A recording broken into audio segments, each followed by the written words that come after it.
누가복음 18장 1절에서 8절까지 말씀입니다. 말씀을 함께 합독하시겠습니다. 예수께서 그들에게 항상 기도하고 낭망하지 말아야 할 것을 비유로 말씀하여 이르시되, 어떤 도시에 하나님을 두려워하지 않고 하나님을 무시하는 한 재판장이 있는데, 그 도시에 한 과부가 있어 자주 그에게 가서 내 원수에 대한 나의 원한을 풀어주소서 하되, 그가 얼마 동안 듣지 아니하다가 후에 속으로 생각하되, 내가 하나님을 두려워하지 않고 사람을 무시하나 이 과부가 나를 번거롭게 하니 내가 그 원한을 풀어주리라. 그렇지 않으면 늘 와서 나를 괴롭게 하리라 하였느니라. 주께서 또 이르시되, 불의한 재판장이 말한 것을 들으라. 하물며 하나님께서 그 밤낮 부르짖는 택하신 자들의 원한을 풀어주시 아니하시겠느냐? 그들에게 오래 참으시겠느냐? 내가 너희에게 이르노니 속히 그 원한을 풀어주리라. 그러나 인자가 올 때에 세상에서 믿음을 보겠느냐 하시니라. 우리가 모두 함께 행복해지는 길이 있습니다. 방법이 있습니다. 그것은 뭐냐면 서로 축복하는 것입니다. 그래서 오늘 16째 날 단위에 기도나온 우리 모든 성도님들이, 또 우리가 잘 아시는 찬양이지만 또 늘 입에서 끊어지고 싶지 않은 찬양은 주님의 사랑이 이곳에 우리에게 또 이 땅 위에 가득하기 원합니다. 함께 고백하고 말씀 나누겠습니다.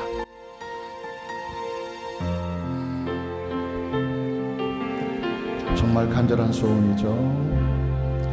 주님의 사랑이 이곳에 가득하기를 기도하. 그래서 우리 이곳에 모여서 기도합니다. 주님의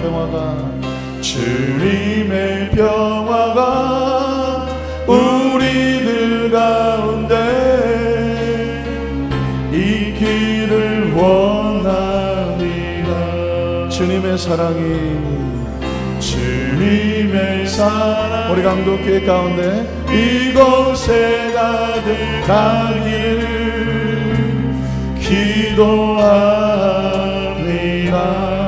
주님의 평화가 우리들 가운데 있기를 원합니다. 때로는 지치고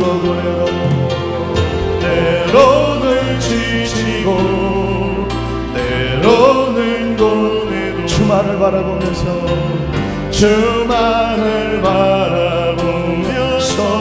세상의 고통이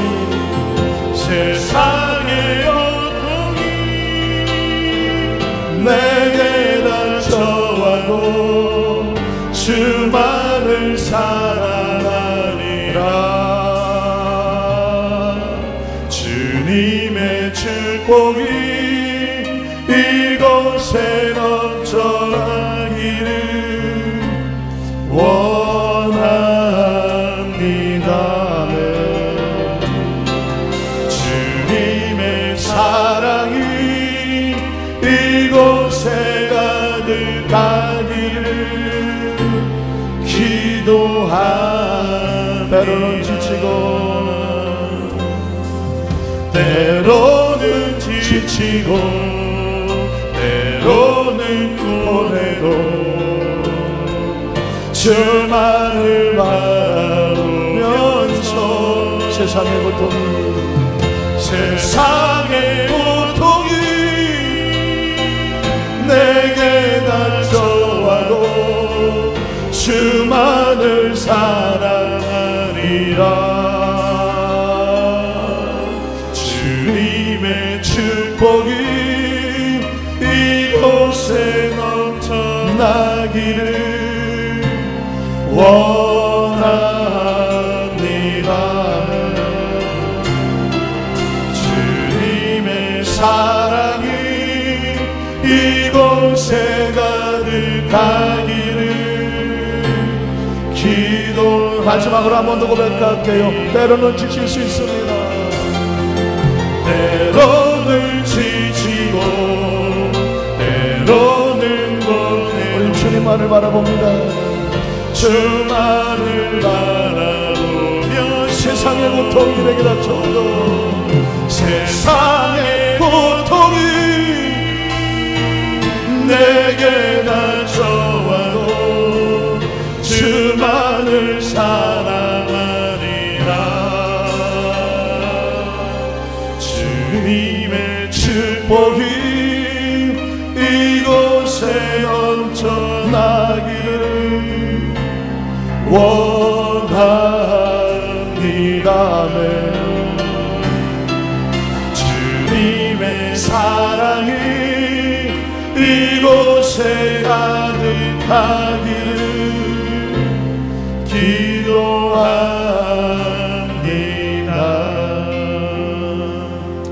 할렐루야. 주님의 제자들에게 그렇게 말씀하신 것을 기억합니다. 어느 곳에 가더라도 그 집에 들어가거든 먼저 무엇을 해라? 복을 빌어줘라. 샬롬. 이 집에 주의 평강이 넘쳐나기를 원합니다. 그러면 받을 만한 사람이면 그 집에 평강이 넘쳐날 것이요, 혹시라도 받을 만하지 못하거든 거부하거든 돌아서거든 네가 고백한 축복이 누구에게 돌아오리라? 다시 나에게로 돌아오리라. 그러니까 우리는 할 수만 있으면 샬롬, 주님의 평강이 사랑이 당신에게 넘쳐나기를 축복합니다. 축복의 고백이 되기를 바랍니다. 우리 옆에 분 한번 살롬 한번 하세요.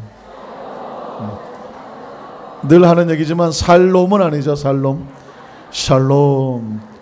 그러나 살롬도 성경적이다. 죽을 놈이 절대로 아니니까 살롬. 그러면 당신도 살고 나도 살고, 우리 아까 장로님 기도하시는데 우리 강동께 하나님이 주시는 축복과 평안과 사랑과 용서로 가득하게 해달라. 이게 살롬이에요. 상대를 향하여 죽일 놈 하는 사람은 같이 죽겠지만 살롬 하면 같이 사는 줄로 믿습니다. 한번 따라 하실까요? 기도는 하나님 백성들의 한이 풀리는 능력이 있습니다. 여러분, 기도에 왜 기도했냐고 물으면, 기도에는요 하나님 백성들의 가슴에 품고 있는 그 처절하고 절박한 무엇이 풀리는, 한이 풀리는 능력이 기도에 있습니다. 저는 성경을 묵상하다가 깜짝 놀랐습니다. 성경 속에 하나님의 처절한 통곡 소리와 아주 뼈저리고 피가 흘리는 한이 가득해요. 혹시 느끼셨습니까? 성경을 읽다가 보면 하나님의 통곡 소리와 한이 가득하다고요. 에덴 동산에 하나님께서 얼마나 아름답게 만들어 놓았습니까? 그리고 얼마나 심혈을 기울여서 아담과 하와를 만들어 하나님의 형상과 모양을 주고, 그리고 그 하나님의 영을 집어넣어서 이 동산을 다스리며 지키게 하자 그랬습니다. 그러나 그 동산을 아담과 하와가 지키지 못했습니다. 누구 때문에? 마귀와, 그리고 그가 함께 동역하는 뱀의 꼬임에 넘어가서 아담과 하와가 안타깝게도 그 아름다운 에덴을 무너뜨리고 말았습니다. 빼앗겨버리고 말았습니다. 하나님께서 처절하게 피투성이 된 마음으로 아담과 하와를 에덴에서 내어보내실 때 그 마음이 어떨지 생각해 보셨습니까? 차마 그들을 그대로 내어보내지 못하고 무엇을 잡아서? 어린 양을 잡아서 피를 흘려서 가죽을 벗겨서 그들의 옷을 입혀주었다고 말하고 있습니다. 여러분, 성경 속에서 왜 하나님을, 보이지 않는 하나님을 들을 수도 없고 만질 수도 없고 만날 수도 없어 보이는 육체로는요, 근데 그 하나님께서 마치 사람이 하는 그런 모습으로 우리에게 기록이 되었을까요? 신인동형이라고 하는, 하나님과 인간을 우리가 이해하려니까, 우리가 하나님을 이해하려니까 하나님께서 우리 모습처럼, 우리의 감정처럼, 우리가 느끼는 것처럼 그 모습으로 우리에게 보여주십니다. 그래서 성경은 하나님은 우리와 똑같은 지성과 감정과 의지를 가지고 행동하시는 분으로 보여지고 있는 것이죠. 그렇다고 한다면 하나님은 무감각하지 않아요. 기계가 아니에요. 무정하지 않아요. 그 사랑하는 백성이 마귀의 시험에 녹아서 유혹받고 넘어져서 에덴에서 쫓겨나게 할 때 하나님께서 그 양을 잡으실 때 어떤 심정이었겠어요? 휘바람 불면서 잡았겠어요. 아따 맛있겠네? 잡았겠어요. 오늘 양고기 스테이크 이러고 잡았겠습니까? 이거 뭐 때문에 잡는 거예요? 아담과 하와가 저지른 그 죄의 대가를 이 죄 없는 양이 대신 피를 흘려 생명을 내어놓고 그 가죽을 벗겨서 아담과 하와의 부끄러움을 감춰주고 있습니다. 전 에덴에서 아담과 하와가 그곳에서 쫓겨져 나오는 날 하나님이 이 우주 가운데 처절한 통곡을 하지 않았겠습니까? 창세기 4장에 하나님께서 한 사람을 붙잡고 사정을 합니다. 권유를 합니다. 설득을 합니다. 가인아, 너 얼굴색이 왜 시퍼렇게 변했어?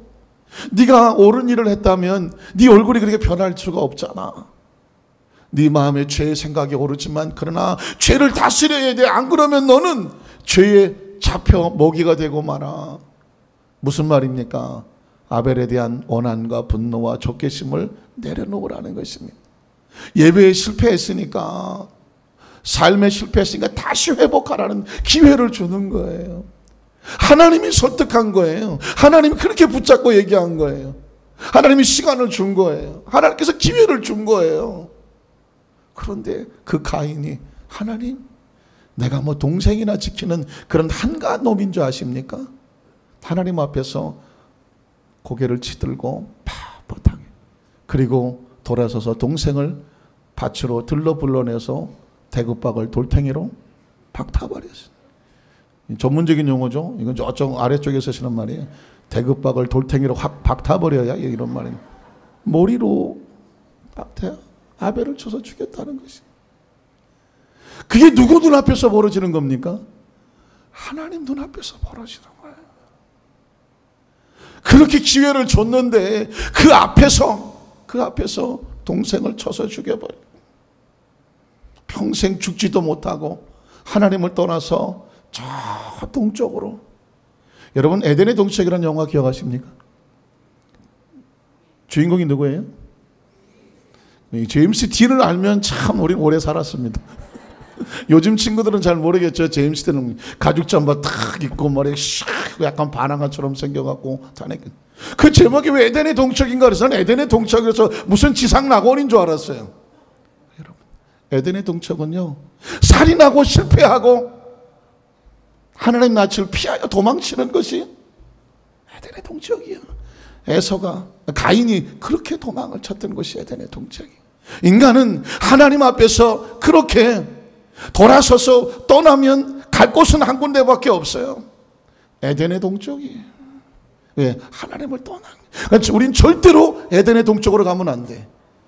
강동 쪽으로 가야 돼. 강동. 여러분, 성경에는요, 그런 식으로 따지면 하나님의 한이 철철 맞아요. 요셉의 형들이 요셉의 꿈을 깨트려서 죽이려고 집어 던지고 노예로 팔고 억울하게 다닐 때 하나님이 마음이 어떨지 아시겠어요? 어떤 분이 그렇게 신앙 상담해요. 목사님, 난 믿음으로 살고 최선을 다해 살라는데 내 삶 속에 여러 가지 연단과 훈련과 시련이 아직도 있어요. 이걸 내가 어떻게 해석해야 돼요? 여러분, 그 문제로 보면 하나님이 살아계시면 나한테 왜 이런 일이 일어났을까? 하나님에 대한 원망이 조금 들려고 해요. 그러나 반대로 하나님의 관점에서 내 삶의 모습을 바라다 보면 하나님께서 지금 분명한 목적과 이유가 있어서 이렇게 나를 낮추시겠지, 이렇게 훈련시키시겠지, 이런 모멸을 당하게 하시겠지, 이런 배반을 당하게 하시겠지, 이런 무시를 당하게 하시겠지. 하나님의 관점에서 보면 잠잠하게 참아 엎드려서 누구를 바라봐야 돼요? 하나님. 그러나 하나님의 관점에서 볼 때는 하나님의 사람이 그렇게 무시당하고 억울하고 연단당하고 때로는 환난과 때로는 여러 가지 역경 속에서 지나가게 될 때에 하나님의 가슴은 생각해 보셨어요? 하나님의 가슴은 비투성이에요. 그러나 하나님은 기다려주시는 거예요. 왜? 요셉이 그 과정을 잘 통과하고 나서 그것이 훈련이 되고 교육이 되고 능력이 돼서 마침내 애굽의 총리가 되었을 때 감당할 수 있는 능력이 있기 때문에. 마귀는 어떻게든지 요셉을 훈련시키는 줄도 모르고 막 핍박하고 유혹하고 넘어뜨리려고 하지만 하나님은 그 과정을 통해서 마침내 요셉이 하나님의 꿈을 이루는 애굽의 총리가 되게 하신 줄로 믿습니다.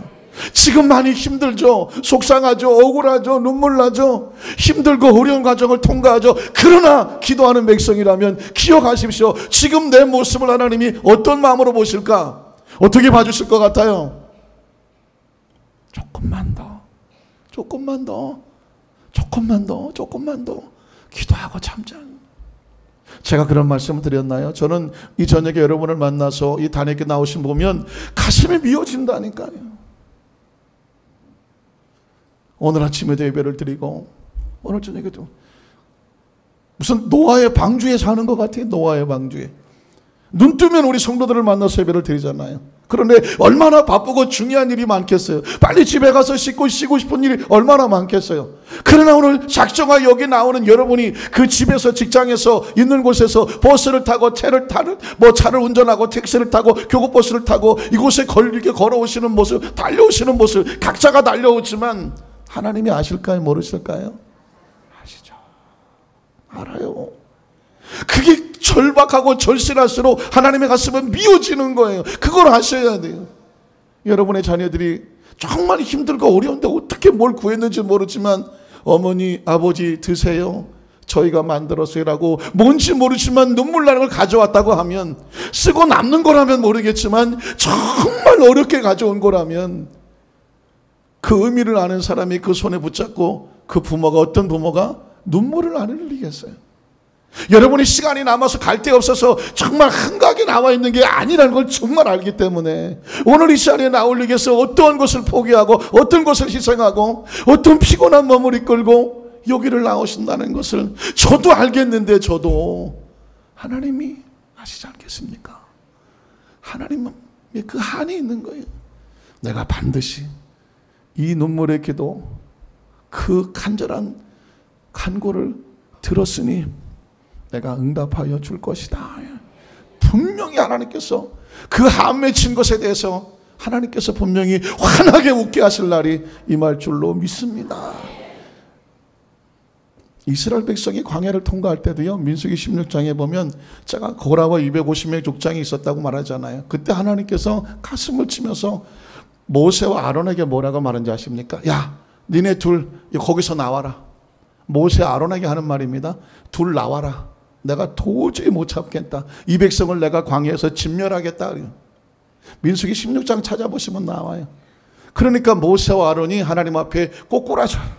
하나님, 한 사람이 잘못했다고 이 백성을 멸망시키십니까? 하나님, 이 백성 살려주세요. 모세와 아론이 꼬꾸라져서 중보 기도를 해요.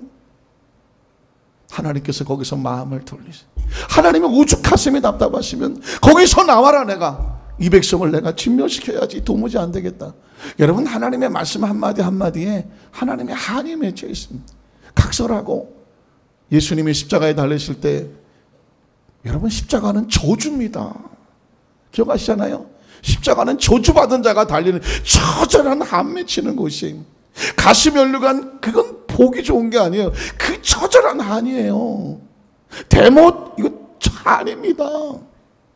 채찍질, 피투성이, 그 흐르는 피 우리가 보혈이라고 하니까, 그래서 여러분, 우리 강독교는 예배 전에 주의 보혈 능력이 있다라고 보혈을 찬양하고 보혈로 이 성전을 덮고 보혈로 우리 모두를 덮는 이유가 뭐냐면 그 처절한 그리스도의 한 맺힌 그 보혈에 하나님의 능력이 있기 때문에 그 보혈을 찬양하면서 예배를 시작을 하는 겁니다. 십자가는 처절한 한이에요, 한. 그래서 그 한 맺힌 십자가를 의지하는 자들에게 우리가 이 땅의 삶에 가지고 있는 한을 누가 풀어주실까요? 하나님이 풀어주시는 줄로 믿습니다. 오늘 성경에 한 가지만 기억하시면 돼요. 하나님 백성들의 처절한 한을, 그 기도를 통하여 그 한이 하나님께 상달될 때 이미 그 한을 알고 계신 하나님께서 아버지가 당신의 자녀들의 무엇을 풀어주기를 원하신다? 한 맺힌 것을 반드시 풀어줘서, 지금은 울고 있지, 내가 반드시 네가 환하게, 파안대소가 뭐예요? 얼굴이 일그러지도록 크게 뭐하게 하실 거다? 웃게 하실 거다. 여러분이 얼굴 화장이 좀 일그러지더라도 반대소하는 그날이 오실 줄로 믿습니다. 여러분, 자, 이제 내용을 짧게 끊어가 볼게요. 자, 첫 번째로 기도는 뭐냐? 마음에 맺힌 한을 아버지께 아뢰는 겁니다. 한번 따라 하실까요? 기도는 마음에 맺힌 한을 아버지께 아뢰는 것이다. 2절로 3절 읽어봅니다. 이르시되 어떤 도시 하나님을 두려워하지 않고 사람을 무시하는 재판장이 있는데 그 도시에 한 과부가 있어 자주 그에게 가서 내 원수에 대한 나의 원한을 풀어주소서 하되. 자, 기도는 하나님 앞에 우리의 원한을 풀어달라고 하려는 것이다. 두 번째, 기도는 하나님의 마음을 움직이는 과정이고 통로에 따라 하실까요? 기도는 하나님의 마음을 움직이는 과정이고 통로이다. 여러분 4절 한번 볼까요? 그가 얼마 동안 듣지 않았다고 말하고 있습니다. 얼마 동안 듣지 않았어. 아무리 절박한 사정이라도 그 과부의 사정이, 그 과부의 사정이 재판장의 마음에 실려올 때까지는 한 번 말한다고 두려우지가 않아. 그러나 매일 가서 계속 기도하는 과정이 있었어. 포기하지 않고 매달리는 과정이 있었어. 그것이 그 사람의 마음을 움직이는 거예요. 이 여인이 얼마나 처절하고 절박하길래 이렇게 주구장창 밤낮 없이 나를 찾아와 나에게 하려나. 내가 못 견딜 것 같다. 우리가 왜 밤낮 부르짖는 자가 되는지 아십니까? 우리의 이 처절한 절박한 사정이 하나님의 마음에 닿아지는 과정이 필요해요. 이걸 다른 말로 영적인 싸움이라고 말하는, 영적 전쟁이라고 말하는. 다니엘 기도는 기도하는 첫째 날 응답을 받았으나 그 천사가 내려와서 그 소식을 전해주기까지 얼마가 걸렸더라? 21일이 걸려. 그래서 21일 작정하면서 영적 전쟁을 하는 것입니다. 우리 벌써 16일째가 왔어요. 고지가 바로 적인데 5일만 버티면 21일을 채우는 줄로 믿습니다. 세 번째, 간절한 기도는 하나님의 마음을 움직이더라는 것입니다. 5절을 한번 볼까요? 5절을 보니까 이 과부가 나를 번거롭게 하니 내가 그 원한을 어떻게 하리라? 풀어주리라. 마침내 견디다 못해 도저히 내가 안 되겠다라고 하면서 그 마음이 움직였다는 것입니다. 그렇지 않으면 늘 와서 나를 괴롭게 하리라 했다는, 이 강팍한 재판관의 마음이 움직였습니다. 무엇이 움직였습니까? 이 여인의 한맺히고 처절한 간청이 이런 강팍한 재판장의 마음을 움직였습니다. 마찬가지로 6절로 8절에 보면 예수님께서 그 말씀하신 이유가 있으면 같이 읽습니다. 주께서 또 이르시되 불의한 재판장이 말한 것을 기억해라. 하물며 하나님께서 그 밤낮 부르짖는 택하신 자들의 무엇을 원한을 풀어주지 아니하시겠느냐. 기도는 한맺혀서 하는 것이냐. 그래서 그들에게 오래 참으시겠느냐. 하나님께서 그 기도를 들으시고 그것을 오래 참으시겠습니까? 오래 참지 않으시겠습니까? 오래 참지 않는다. 처절한 기도는 절박하게 응답하는 것. 내가 너희에게 이르노니 속히 그 원한을 풀어주시리라. 여러분의 마음속에 하나님 언젠가요? 라고 하시는 분에게 오늘 이 말씀이 여러분에게 레마가 되기를 주님의 이름으로 축원합니다. 속히 그 원한을 풀어주시리라. 자, 그래서 마지막 네 번째는 뭐냐면 기도만큼 중요한 것은 기도하고 응답을 끝까지 기대하는 것이. 믿음이란 뭐냐? expectation, 기대하는 거라고 말씀을 드렸습니다. 자, 8절 한번 더 읽어볼게요. 내가 너에게로 속히 그 원한을 풀어주시리라. 그러나 인자가 올 때 세상에서 무엇을 보겠느냐? 믿음을 보겠느냐? 믿음은 뭐라? 다른 말로 말하면 기대하는 겁니다. 기도합니까? 기대해야 되고, 기대합니까? 기다릴 줄 알아야 돼요. 다니엘이 사실은 21일을 기다린 거예요. 왜 21일 기도가 됐느냐? 원래 21일을 작정한 게 아니에요. 응답 받을 때까지 기다렸는데 며칠을 기다렸더라? 21일을 기다린 거예요. 21일 만에 응답을 받은 거예요.